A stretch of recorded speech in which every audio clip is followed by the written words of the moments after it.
बुर्का पहनकर घर में घुसा चोर, महिला के साथ छेड़खानी करके 66,000 की चोरी। मुमरा पुलिस स्टेशन ने दर्ज किया एफआईआर। मेरे हस्बैंड का दोस्त है वो। फिर उसके बाद में वो रात को घर पे आया नकाब पहन के।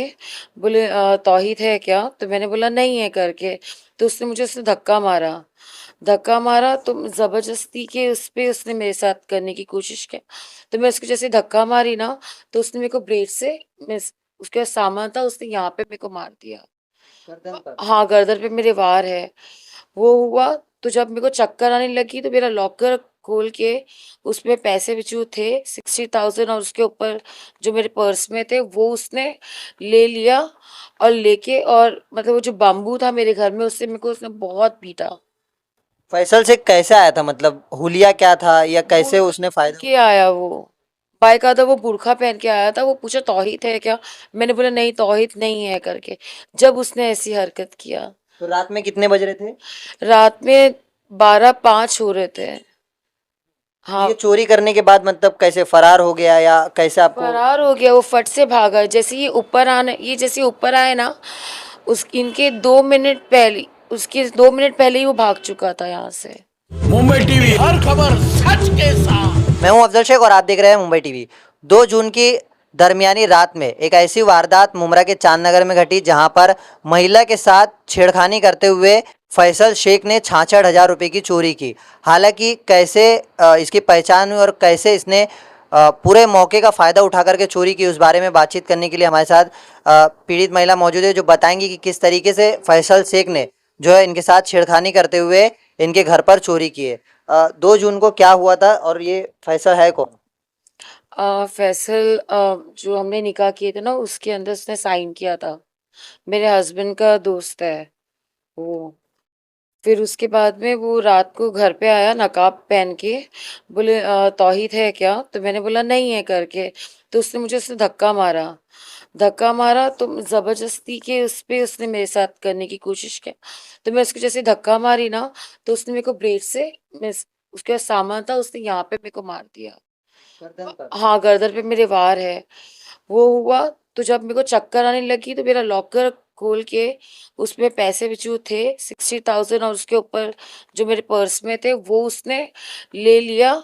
और लेके और मतलब वो जो बाम्बू था मेरे घर में उससे मेरे को उसने बहुत पीटा। फैसल से कैसे आया था, मतलब हुलिया क्या था या कैसे बुर्खा उसने पहन फायदा? के आया वो। बाकायदा वो बुर्खा पहन के आया था। वो पूछा तौहीद है क्या? मैंने बोला नहीं तौहीद नहीं है करके। जब उसने ऐसी हरकत किया। तो रात में कितने बज रहे थे? रात में 12-5 हो रहे थे। तो ये हाँ। चोरी करने के बाद मतलब कैसे फरार हो गया या कैसे आपको? फरार हो गया वो, फट से भागा। जैसे ऊपर आए ना, उस इनके 2 मिनट पहले, उसके 2 मिनट पहले ही वो भाग चुका था यहाँ से। ये कौन है फैसल से, मतलब क्या करता है और किस तरीके ये की आप आपकी मुझे जान पहचान? ये मुझे नहीं मालूम। ये मेरे हस्बैंड का दोस्त है। जब हम निकाह कर रहे थे ना उसकी साइन के लिए हमको विटनेस चाहिए था, तो उस टाइम पे ही मैंने उसको फर्स्ट टाइम देखा था अभी तक। उसके अलावा और कुछ नहीं। तो मुमरा पुलिस स्टेशन ने एफआईआर तो दर्ज की है, लेकिन किस तरीके का इन्वेस्टिगेशन हो रहा है, क्या सहयोग मिला? अभी तक का तो कुछ हुआ नहीं क्योंकि वो अभी तक वो पकड़ा गया नहीं, पहली बात तो। और जो जिनके हाथ में केस था, अभी उनने डायरेक्टली बोला है कि ये केस बड़ा है तो आपको बड़े हिसाब से करना पड़ेगा। अभी उनने ये बोला है तो अभी हम वहाँ पे अभी जाएंगे थोड़े टाइम में। तो किस तरीके का आपको लग रहा है कि फैसल शेख को पुलिस पकड़ पाएगी या वो क्या फरार हो चुका है? वो 3 दिन से तो उसके घर के पास आ नहीं रहा है। जैसे इनके जो दोस्त है वो पूछ रहे हैं ना, तो 3 दिन से तो वो घर के पास आ नहीं रहा है। तो ये जिस तरीके की ये घटना हुई है तो कितना उसके बाद आपको डर बन गया है, क्या बोलेंगे? हद से ज़्यादा। कभी भी मैं दरवाज़ा खुला रखूँ, कभी भी कुछ भी कर सकता है। अभी तो इतना लगा है, हल्की सी नस पे लग जाता तो मेरी जान चली जाती उस टाइम पे। तो क्या क्या हथियार था उसके पास? उसके पास एक चाकू थी बस। नशे में था क्या?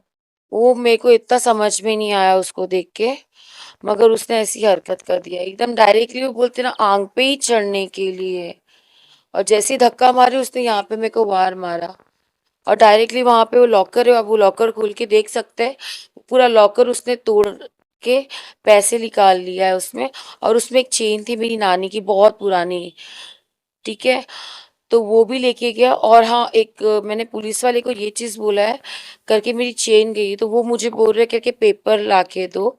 मैं उनको कहाँ से पेपर ला के दूँ, जो 40 साल पुरानी चेन है, उसका पेपर मैं उनको कहाँ से ला के दूँ, आप बताइए। ये जिस तरीके की तमाम घटना हुई है, तो क्या वो अकेले था और कैसे फरार हुआ? आपने देखा उसका पीछा वगैरह करने की कोशिश? मेरे में बिल्कुल ताकत नहीं थी जब उसने मुझे मारा था। जब ये घर में आए, उसके बाद मैं उनको बेहोश मिली हूँ यहाँ पर। हाँ, वो अकेला था। अकेला था, बाइक था, ऐसे वाला वो होता है ना, नोज पीस वाला। हाँ, अब उसने वो उतारा। अब बोला है क्या, तौहीद है क्या?" मैंने बोला नहीं है, तो डायरेक्ट उसने मुझे धक्का मारा, मैं यहीं गिरी। हम्म। तो मुमरा पुलिस स्टेशन और आला अधिकारियों से क्या मांग रहे हैं? मुझे इंसाफ चाहिए और कुछ नहीं, और मेरे जो पैसे मुझे वो चाहिए रिटर्न, और वो चेन है वो। तो 2 जून की हुई इस दरमियानी रात में जो चोरी की घटना है, ये कहीं ना कहीं सवाल और चिंता बना देता है कि मुमरा पुलिस स्टेशन की रात की गश्तियाँ जो तमाम तरीके से की जाती है, लेकिन ऐसे में ये अपराधी जो है आता है और चोरी की घटना को अंजाम देकर के चले जाता है। हालांकि अब ये सबसे बड़ा सवाल है कि क्या मुमरा पुलिस स्टेशन इस 2 जून की घटना को लेकर क्या फैसल शेख को गिरफ्तार कर पाती है या नहीं, या इसे कैसे जो है पुलिस ढूंढ निकालती है। कैमरामैन आमिर सईद के साथ अफजल शेख, मुंबई टीवी।